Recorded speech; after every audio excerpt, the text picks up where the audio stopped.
Hey, what's up, everybody? This is your guy, JD. Welcome back to the C.A.P. And today we're going to cultivate. What's up? What's up? What's up? This is your girl, Erica J. And today we're going to accumulate and together We will all prosper. prosper. It's good to be back in the booth. A lot has been going on the past few months, but I'm not going to go there. I'm just glad to be back in the studio for another episode. What about yourself, Erica? I am so excited. You know, anytime we haven't been here, I get excited about coming back in here. I really, really, really enjoy doing this. Oh, most definitely. So we can go ahead, without further ado, go ahead and get into the start of the show. The one of the buzz topics we have, the first one we have is early voting and for the presidential election and all the other elections in Georgia shattered records on Tuesday, October the 15th. What is your take on that? And I'll give you my take, Eric.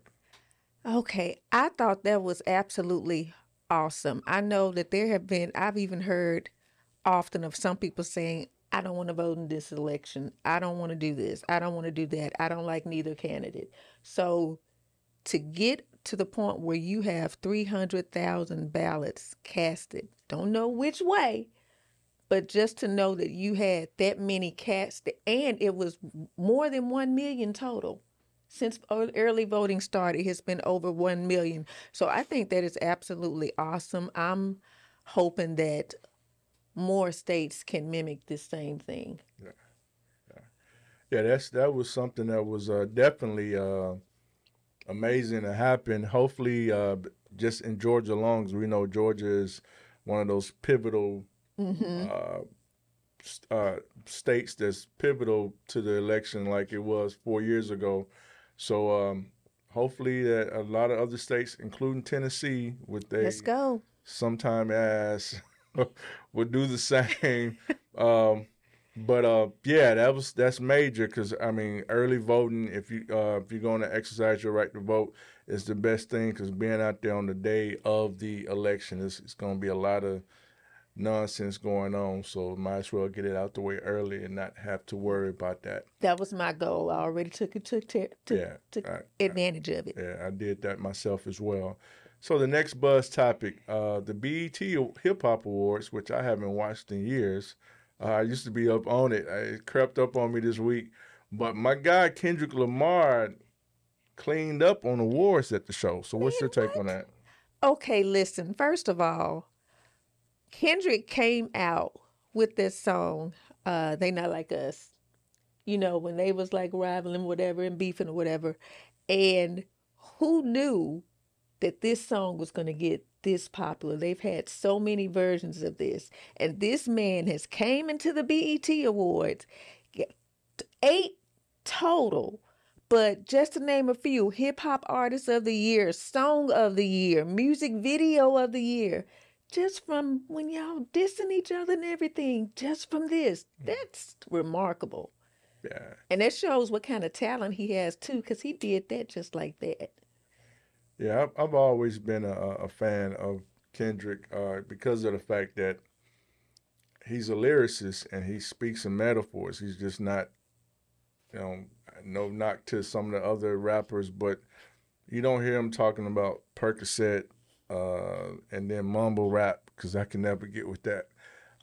So, I mean, this has been his year. Of course, that heightened little beef with him and Drake just catapulted him even more. But if you was already a fan of his, you know his lyrical prowess and all of that. And he's going to be a headline in the Super Bowl next year in 2025. That's what's up. So big ups to Kendrick. And that song, They Not Like Us, it speaks volumes in a lot of ways and a lot of things. So it's definitely big ups to him for winning those 8 awards at the BET Hip Hop. And Lyricist of the Year was one of them. Yeah. You mentioned that. That was one of them. Yeah. So listen. As JD said, there has been a lot going on. So we're going to get right on into the show for today. And I'm excited. Let me tell y'all, just to give you just a piece. If y'all noticed, I have my Detour shirt on. And see, like Detours was my first step into the theater community, period. So I thought I would wear it today in honor of our guest for today. Last year, I made a post today of a clip. Last year, we had our first guest, and it was our first female director. So it was a female director. So today we had to come back with y'all. We have a very special guest today. He is an actor, a writer, director, producer. He started acting in 2013 with lead roles in many successful stage plays. In 2019, he wrote and directed 2 short films, Memories and H.E.R, I'll say. 2021 wrote and produced his first stage play, which is an awesome stage play, friEnemy, and completely sold out. July 24th, 2021, I was there. It was totally sold out. He has also written and produced Triangle and Till Death. I do have to catch up for real. Let us welcome to you, Mr. Chad Rhodes. Thank you. That was amazing. Thank you for that intro. Hey, you deserve every bit of it. Thank you. Thank you so much. So, Chad, with all of that I just named, still, there's more to Chad. Tell us a little about Chad. Well, I'm a father, brother, son, also business owner, entrepreneur. Hopefully be working for myself soon without working for anybody else. You know, that's always the goal. Working on movies, coming up with the next stage play for next year. So I'm a simple guy. You see, y'all, we could be in the theater community, but we're still simple. All right. Oh, we're yeah, still simple. sure. So we're going to get right on started with this interview. Yeah. So, Chad, glad to have you on here today, man. Well, my first question I wanted to ask you was, what sparked your interest in acting and writing? Well, 2013, like she said, I started acting. I was discovered by a young lady named Gloria Worthy while I was singing karaoke. And I got through singing, and she came up to me. She said, "Have you ever acted before?" I said, "No, but I've kind of been interested." So she was like, "Come to the audition." So the audition was in West Memphis, and I got the leading role. It was probably a church, no bigger than probably 2 of these rooms. It wasn't a big church at all. But that's when I caught the bug. So I started acting. We did a couple of plays there in West Memphis. And then I ventured off, met Steve Brown. I became one of the actors in a couple of his stage plays. And, you know, once that bug hits you, Erica, you know, it just goes from there. So started writing shortly after and trying to do some amazing things here in Memphis. Okay. So in starting that, you said the rehearsals was at a church, so it was a church play? It was a church play. It was a gospel play mostly. It was definitely centered around Christian gospel. But I really enjoyed it. A lot of singing. I love singing. Found out I loved acting, so it just went from there. That's really interesting because you find that in a lot of things with singing and with acting, a lot of it starts in the church. Absolutely. Oh, yeah. Yeah, it did with me too. Me too. Yeah. Grew up in the church. So you are not only in the arts, some people may not know that, but as we said in the intro, you have a moving party company. Yes, ma'am. So tell us how that came about. Started 3 years ago. If you've been to Nashville has these party buses with no roof on them.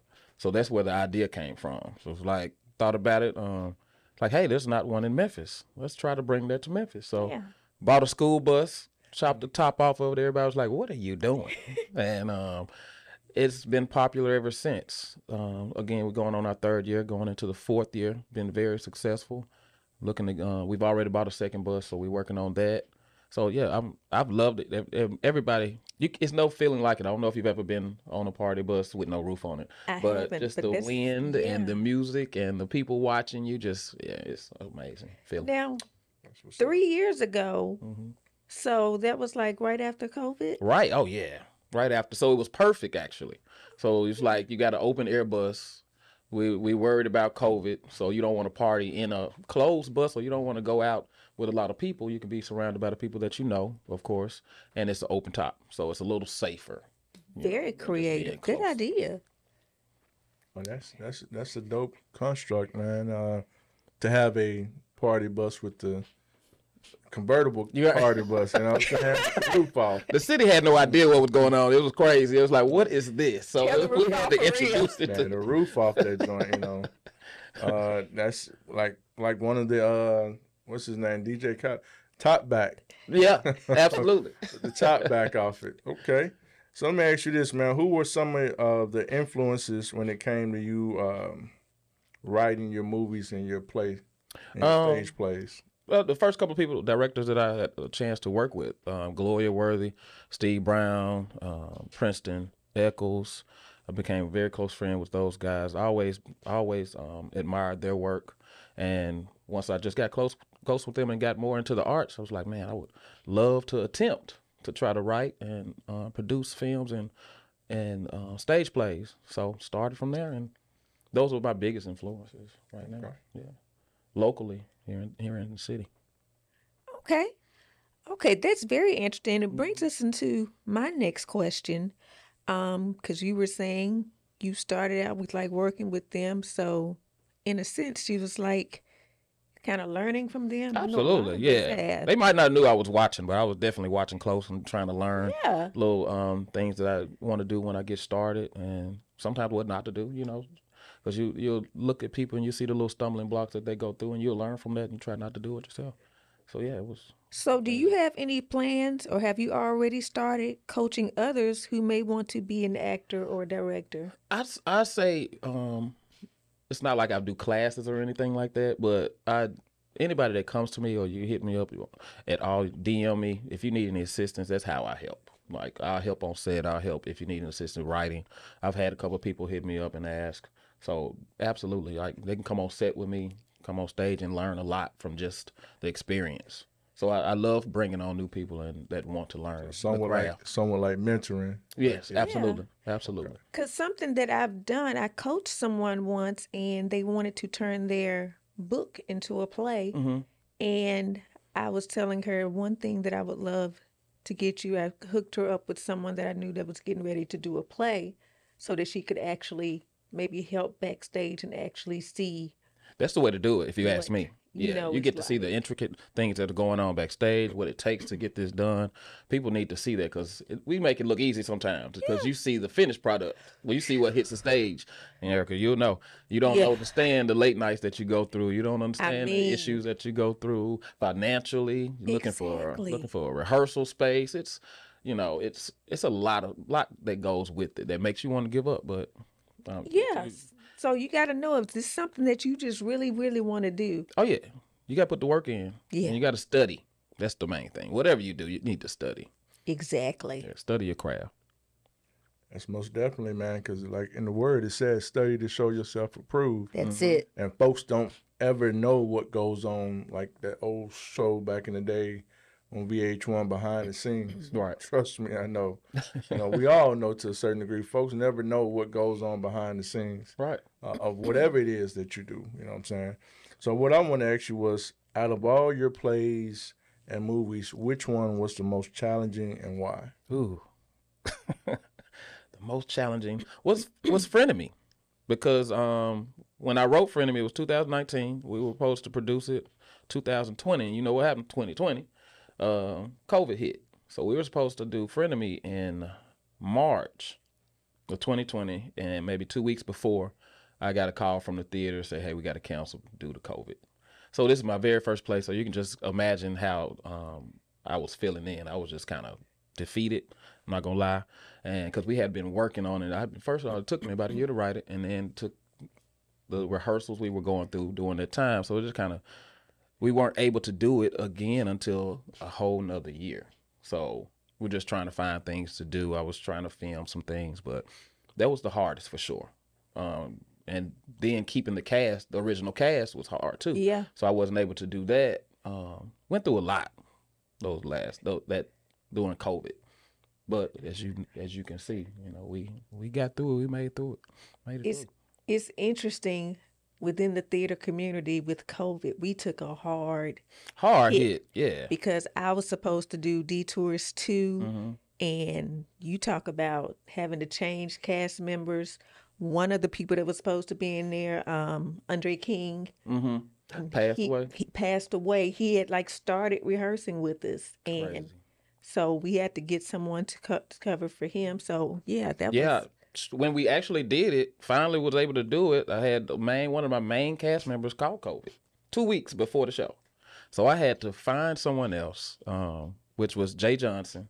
Jay Johnson took the role on in 2 weeks. oh my God. She learned a major role, a lot of lines in 2 weeks, which I was like, thank you, God. And she you are was shining down on me. absolutely amazing. Brilliant. You would not have known. Absolutely not. Absolutely not. And she wasn't the only one. A couple other things happened probably within 2 weeks. I had to bring another person in, and it's all because because of COVID. So live entertainment really suffered during that time. We were struggling. So I can see why that would be the most challenging. Absolutely, yeah. That makes sense. I mean, everything took a hit Huge hit. when COVID came, because it was something that we hadn't seen, and hopefully we won't see again, but ain't no telling with the way things Right. are happening. It really hasn't went anywhere, but it's not affecting us as much Right. as it did when it first hit We us. know more. Yeah, no more. Learned a lot about it now, and I think the medicines that they have out are helping a lot too. So, thank God for that. So we have this thing that we do, since it's called C.A.P, Cultivate, Accumulate, Prosper. And so we have questions stemmed around those. So we'll let Jerry get started. Yeah. So, how did you cultivate your passion for writing and acting into making it a career? Oh, I made it my priority because it's a passion now for me. No matter how hard it gets, no matter what I go through, I love it. No matter how much money I make or money I don't make or money I lose, I just keep that passion. I keep that drive going, just for the love of it. And I know at some point, the dream will come, which it has came, but financially. Yeah. Okay. So accumulate. In all your years as an entrepreneur, what would you say you have accumulated? Knowledge, a lot of that, a lot of patience, and just love for the craft and the entrepreneurship, and how much it takes to actually be one. But a lot of people don't understand the work that goes into it. It looks easy from the outside, but it's a lot of blood, sweat, and tears. People have had so much to say with things that they have accumulated. We had one guest to say a husband, but Oh, no, I haven't got it. but one thing that I really love that you said is the first time I'm hearing patience. Absolutely. It takes a whole lot of patience, especially with the actors and people who come in late. That's the biggest thing, dealing with people, dealing with the talent. I promise. It can be, the interesting thing is that it's frustrating at times, but it's also the most rewarding. Absolutely, yeah. It's absolutely rewarding, especially I love how they just take over roles, so.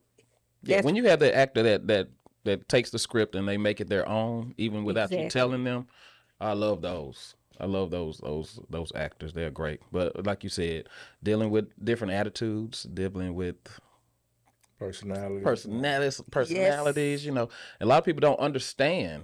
And I just, that's what I chalk it up to. You don't understand what goes through sometimes. You're like, why are we doing this? Why are we doing, well, learn, and I'll tell you why we're going through it. But a lot of people don't understand. So that's why I think we get a lot of the attitudes and stuff that we get from the actors.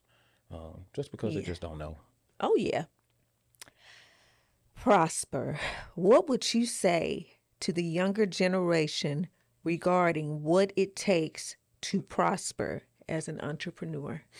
For me, my faith in God, family. You have to have a village, I feel, when you're doing things like this. You have to have people. You have to have people that are not yes men behind you. Yeah. You have to have people that will motivate you throughout the day, throughout the week. I get calls sometimes, man, Chad, you're doing great. Keep going, because even all the things I've done, sometimes I do get to the point where I'm like, man, is this worth it? You know, where is this going for me? And then I have that village that'll come in and say, hey, we got your back, whatever you need. I would not have been able to do it without them. You know, friends and family, that's the biggest thing. So put those people on your side that you trust. Yeah. And you know that's going to be there for you. And that's what motivates you.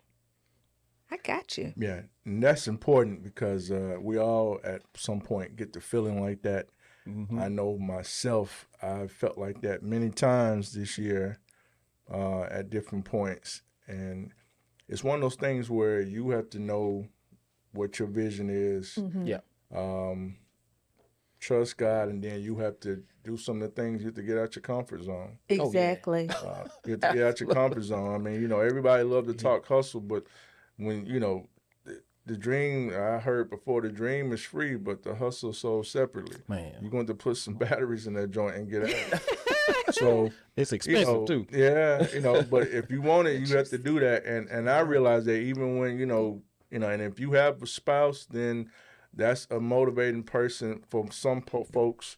That's correct. good. But if you're single, then it's really if you have certain folks that you're connected to, or a lot of times like that song by that gospel singer, you got to encourage yourself. Mm-hmm. Exactly. You know what I'm saying? Absolutely. So it's definitely one of those things where, and people may see what you post or see whatever it is that you're doing, but they don't know what goes on behind the scenes. Yeah, and So, I think you should always surround yourself around people that think the same as you as well. You know, if you surround yourself around people that's not doing nothing all day, and they just laying around drinking, smoking, and that's what you're gonna be doing. You know, not using their brain, not thinking about what we can do in the future. That's what you're gonna be set as. So I try to surround myself with people that are motivated and that career oriented, and they're looking to do the same thing that I want to do or I am doing now. Yeah, most definitely. Yeah. Well, now we're going to head into the segment of our show called Top 5. And I'm going to give you my top 5 and give you my take on it and allow you to tell me. So my top 5, I'm asking you, who's your top 5 black producers, directors? They don't have to be in any order. Okay. But I'm going to give you my top 5. Mine is Malcolm Lee, Will Packer, the late John Singleton, Ryan Coogler, and I have a lady up in there that I like some of her movies and stuff, Gina Prince Bythewood. So who would be your top? Man, I'm gonna start with local people because those are the people that I'm close to, and I think just whoever it is. right. Yeah. I got you. And these people have been making some moves too. Jerron Lockridge, Jason Martin. If you go a little above the Spike Lee was just here. Of course, I've been watching him my entire life. Quentin Tarantino, love his stuff. I'm trying to think one more. Tyler Perry. Of course, Tyler Perry. Is that 5? Yeah. Okay. It's interesting that you would say local because, but I was going to go with you. Where was some of your favorite local plays or plays that came to Memphis? And I said this because I remember my start going into this, and I, as a little girl, went to see Mama Wanna Sing. I don't know if you ever heard of that one. That's a 90s. Yes. Yeah. I did not go see it. I wasn't even in the theater around that time. But yeah. But I started getting into it as an early age. So I went to see Mama Wanna Sing, and I started realizing, okay, I really like musicals. Yeah. I love musicals. I love to have, the people singing, the dancing, all of it. There was a play that someone did about a Christian adaptation of The Wiz, which is funny because The Tourist was a Christian adaptation of The Wiz. And so that was called Journey into Paradise. Okay. And so it was singing, it was dancing, it was all of this. So I had that. And then I went to see, many, many years ago, before the movie ever came out, I went to see Dreamgirls. Okay. I went to see Dreamgirls, so that was like absolutely awesome. So then like another one that I love that was like some singing, it was this one play that I went to see, and they just busted out singing Secret Garden. You know what I'm saying? It was like a really cool play where they Oh, just yeah, I know busted that out one. singing Secret Garden. What was that play? Oh, yeah. I think it was like even a nerd in it who was singing. I might Yeah. know that play. Yeah, That it play was sounds something familiar. called friEnemy. Yeah, Yeah. absolutely, yes. Yeah, it was something like How that. can that not be on your list? Of course. And then, of course, the fifth one. So there was like this singing, there's this girl, Jocelyn Wilson, there's Danny, singing. We got this song. It was a song at the end called Deliverance, I think in the second version of this. I'm going to say, Detours. Detours 1 or 2? Both of them. Both of them. Both of them. We're going to go with both of them. Nice. I give you my 5. You ready for mine? Yeah. Okay. Let's see. Of course, I'm gonna give mine friEnemy. That was my baby, so I love that one. Work Husband by Steve Brown. That was a I good was in one. that one. That was a really good one. That was really good. Keep going. What was it? There's a couple plays that had eluded I really liked. Detroit. I think it's Detroit 57. My brother J.S. Tate was in that, and Okay. Jay Johnson. The Crucible. That was at Theater Memphis. And if you haven't seen The Crucible, it's I have not. yeah, it's amazing. It's not most our culture really. We don't go to plays like this. It's like a Shakespeare's kind of play, but it's amazing. I didn't think I would understand it or be able to follow it, but I did. It was Okay. yeah, it was awesome, man. Definitely one of my top 5 plays that I've been to. Let's see, and one that I really enjoyed, Marianne Washington. Yes. No, it wasn't Marianne Washington's play. It was Ruby O'Gray's play. Okay. But I love Marianne Washington's play. I love you, girl. Ruby O'Gray. It was based in a diner, and the beautiful Ariel was in it. She ended up being in my last play. That's where I actually first saw her. So I think that is that 5. I think that's 4. Was that 4? Okay. Put me on the spot, Erica. It's so many. It is.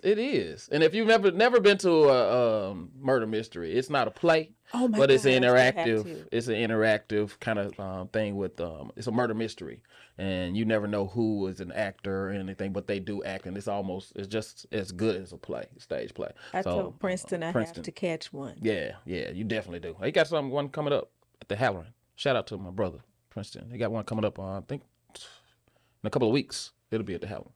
That's what's up. Yeah, look him up. Okay. So now we are about to head into our segment of the show called the Banana Peel. But before we do that, at the bottom there, everyone is watching, there's that little red button that says Boom. subscribe. Right there. Subscribe. You see that? Tell your friends, tell your family them. Go ahead and subscribe to the C.A.P podcast. We do appreciate you for the content that we put out, the special guests that we have. Shout out to our amazing producers. So definitely subscribe on that red button down there. Well, today's banana peel, it says, I'm an entrepreneur that had many struggles early on until a breakthrough finally happened with my dreams. Prior to that, I wasn't getting the support from my family like they would their friends and others, and some disrespect and hypocrisy was evident. I began distancing myself from them around the holidays and other gatherings. I love my family, but mutual love and respect is a two-way street, not a one-way. I'm not bitter, just highly disappointed. What should I do? And this is from Joshua from Lexington, Kentucky. Eric, I'm going to let you give your take on it, then I'll give my take, and then we'll allow our guest to give his take. Okay. Okay, Joshua, I'm going to say that a good thing to do is realize that when you have a dream, because I know I had a dream and I pursued the dream, pursued the vision, and everybody that you know, everybody, be it your friends or your family, sometimes you're going to start to realize everybody's not going to support you. And your biggest supporters are going to come from those people that you don't know at all. And a lot of times what happens is that your family and friends see you for who you used to be or who they know you to be. You know, that's Junebug.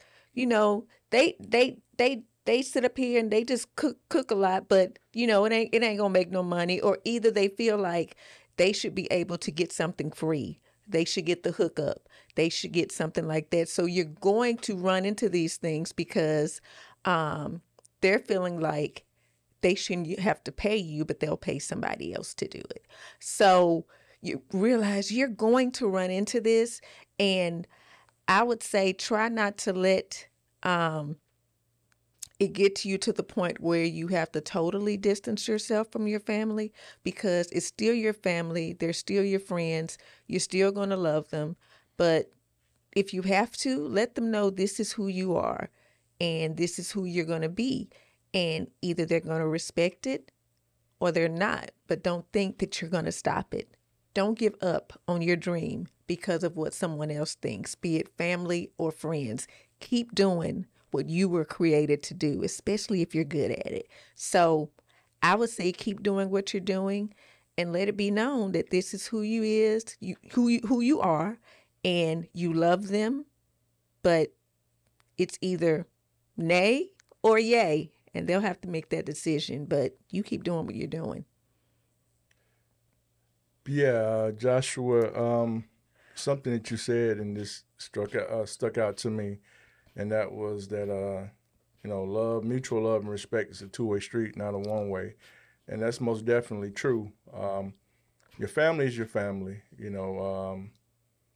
and you'll love them, but at the end of the day, your peace of mind is what you own. Exactly. You own your own peace of mind. So, regardless of any jealousy or hypocrisy that goes on, because it happens. I've experienced this before.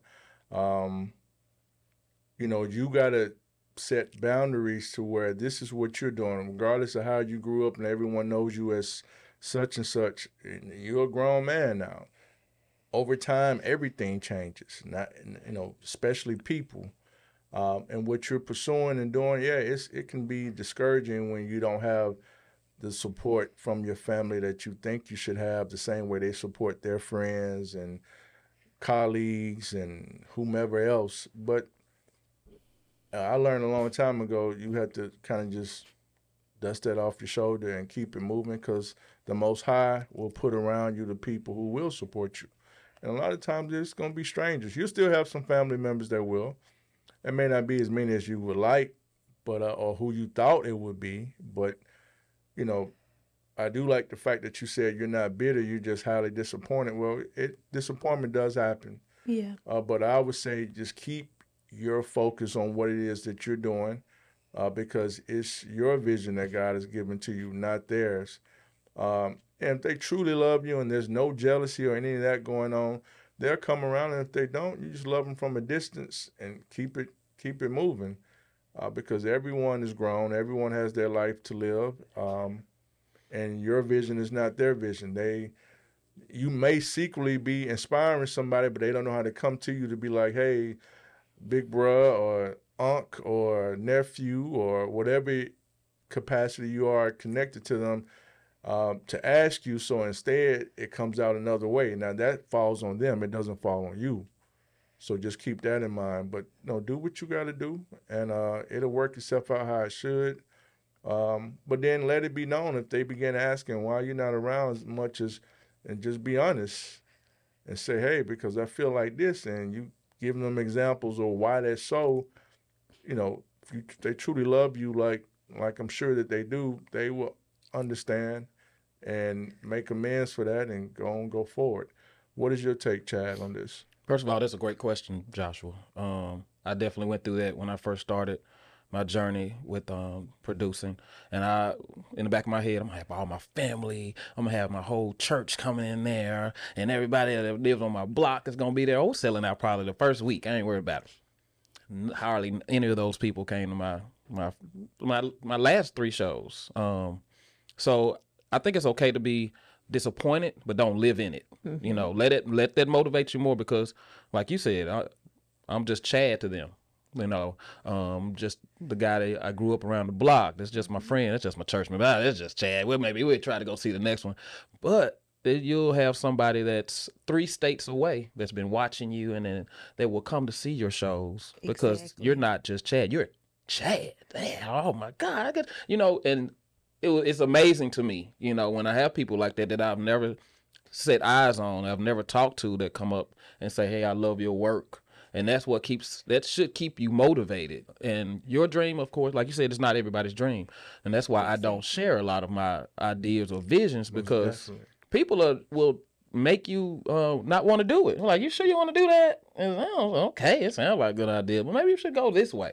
And they'll discourage you from trying to do something. Yeah. You're right. I mean, yeah, just because you don't have the same vision in your head that I have. It's happened to me before I've done a couple of the productions that I've done. I would say the idea and be like, okay, that sounds all right. And it was like, oh, so you don't even like, I was like, well, you know what? I'm going to keep it to myself from now on, because I just can't afford to be discouraged by anybody that doesn't believe in me, Right? You know, believe in my ideas, and it has worked out for me. So again, it's okay to be discouraged. Just let it motivate you, though, man. Just keep working, keep doing your thing, because you're gonna have an audience. I think we all have an audience. Yes. There's somebody out there that likes you. That person is gonna share it. They're gonna share it with 10 people. They're gonna share it with 30 people. They're gonna build it up till your audience continues to grow, and then you're gonna leave those people in the background. You know, everybody has a season.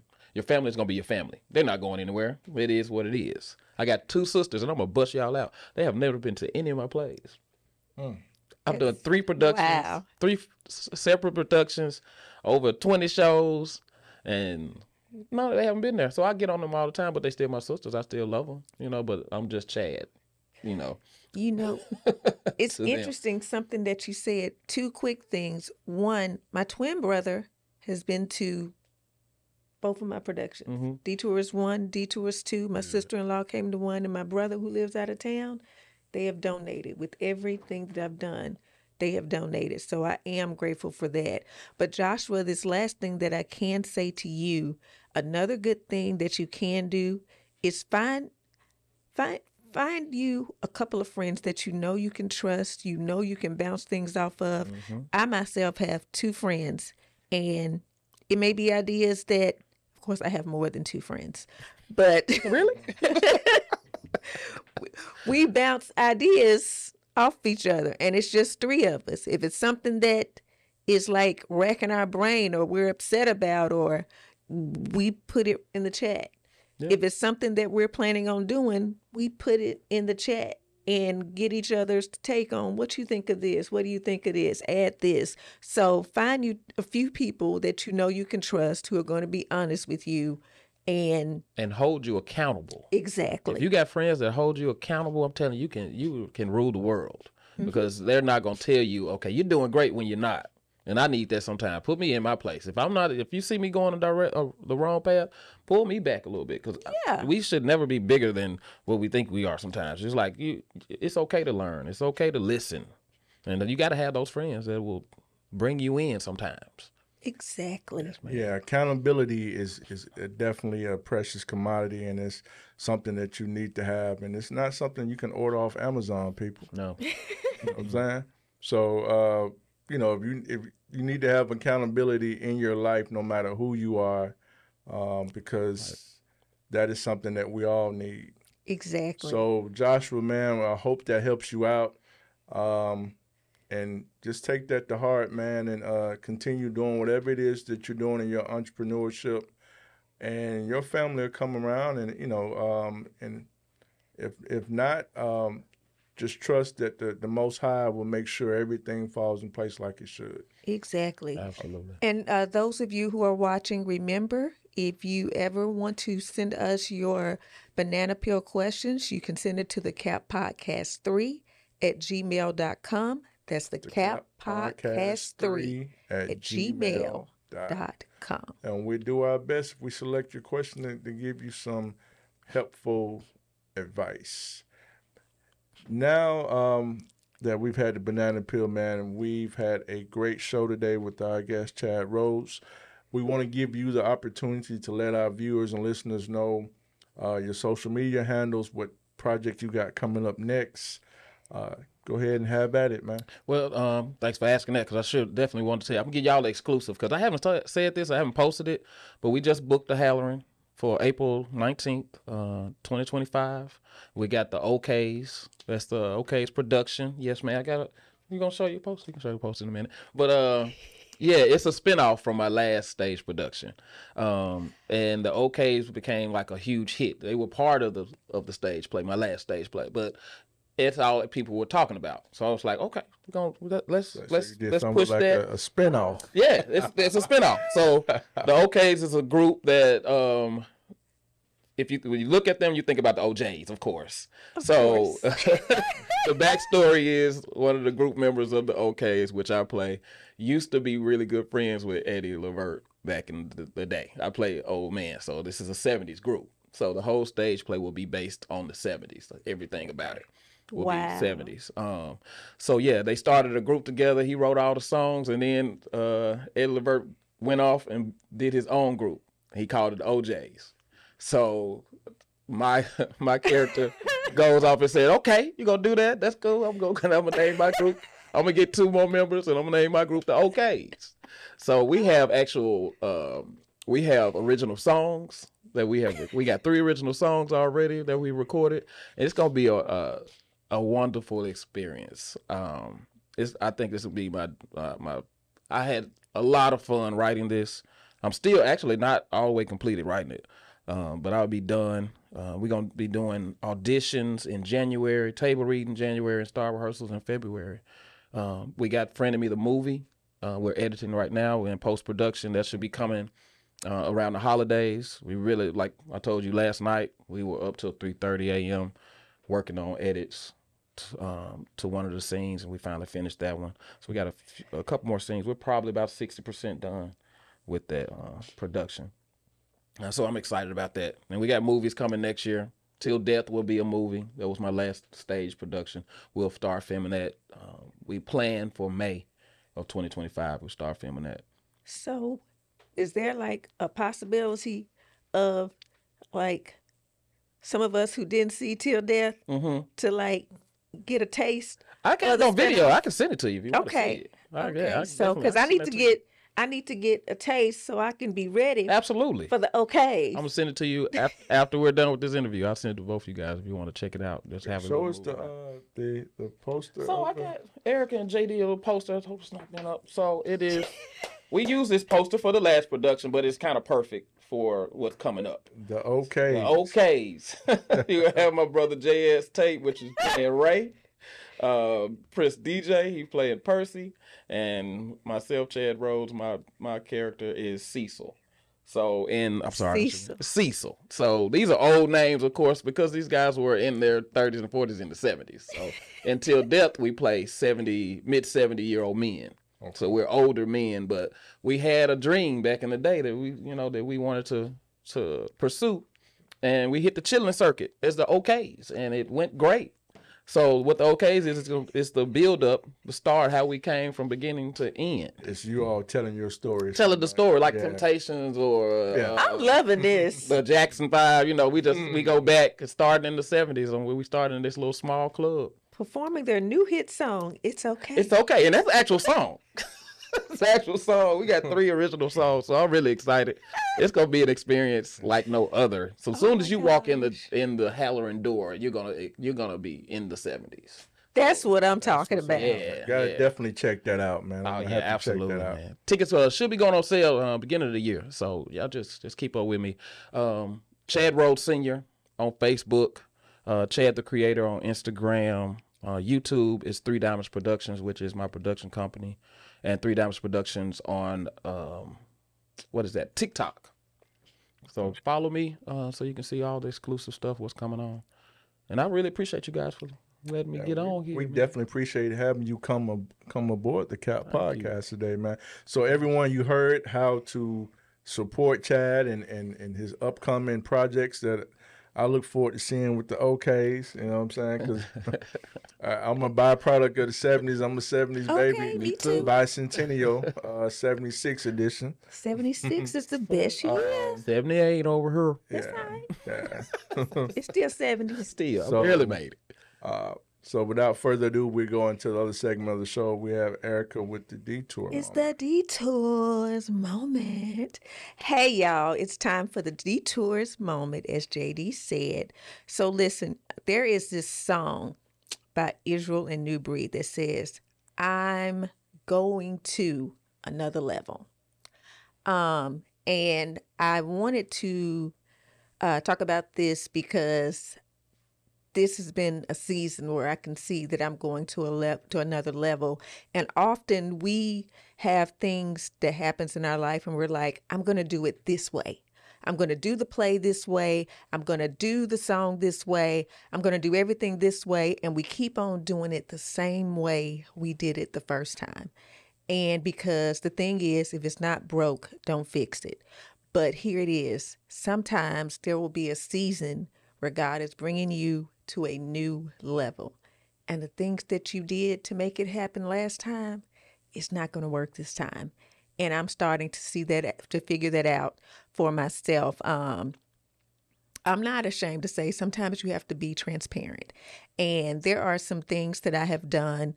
I did a youth leadership coaching program in 2022. I love doing coaching.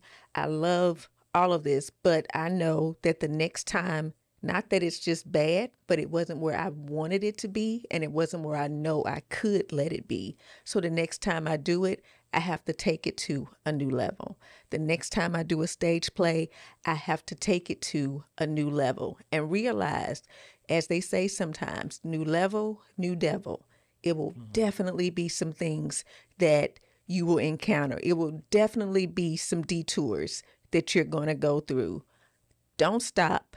Don't quit, because just like you went through the same stuff to get it done before, you're just going to have to do some more things to get it done again. And it's going to grow you. It's going to make you stronger. It's going to make you bolder. It's going to make you a better person. So get ready to go to a new level. Love that. Yeah, that was some good stuff, Erica. Now it's time for the brain drop moment. And the brain drop for today is complete focus equals complete results. Let me say that again. Complete focus equals complete results. When you're focused on whatever it is, whether it's a personal goal, business goal, relational goal, whatever it is, when you're focused on it, you're going to go at it harder. You're going to do the things you need to do. And that's, in turn, is going to breed a result 9 times out of 10 that you desire to have. But when you're off focus and you're not putting your all into it, same way as with your faith, it's going to allow you not to get the results you're looking for because you're being distracted. And distraction is a tool of the enemy. Just like doubt is a drug of the devil, but faith is the elixir. So, you know, yeah. So what I'm saying here is is that you have to just really complete focus will give you complete results, and it's not going to be easy. Nothing worth having comes easy. This illusion, and I often when I get booked to speak to students, I often tell them that just because you see something on social media doesn't mean somebody made something happen overnight. Because there's an illusion that, you know, that things just happen overnight. Now, but it's going to come with some work. But you got to be focused and dedicated in order to make whatever it is you're trying to do happen. And like from the banana peel, everyone, sometimes including family, including friends, sometimes with folks who are in relationship, including significant others, at the job or whatever, colleagues may not get what you're trying to do, and that's okay. But complete focus yields complete results. That's the brain drop for today. we've had a good episode today. Definitely want to thank Chad for coming on. Yes. Also, if you need a speaker, my information is below. You can get at me at Linktree/Jerry Davis to book as a speaker, to be on a panel, anything in that capacity. I greatly appreciate it, and I will give you my best effort and everything. So definitely hit me up on that. And also, if you would like a speaker or a life coach, you can book me at www.eph6productions.com. And you can also email me at Ephesians6pro@gmail.com. It's very interesting to me, though, Jerry, that I talked about going to a new level and you talked about being focused, and being focused is another part of being able to go to another level. Oh, most definitely. That's the only way you're going to be able to cultivate, accumulate, and prosper. Yes, sir. So we've had a great show today. Want to thank you all for tuning in. Keep subscribing. Keep telling your friends and family and others about the podcast so we can continue to put out great content. And like I always leave you, I always say before I leave you, if you're going to be anything in this life, be for real. This is JD. And this is Erica J. Have a good one. Peace. Peace, y'all.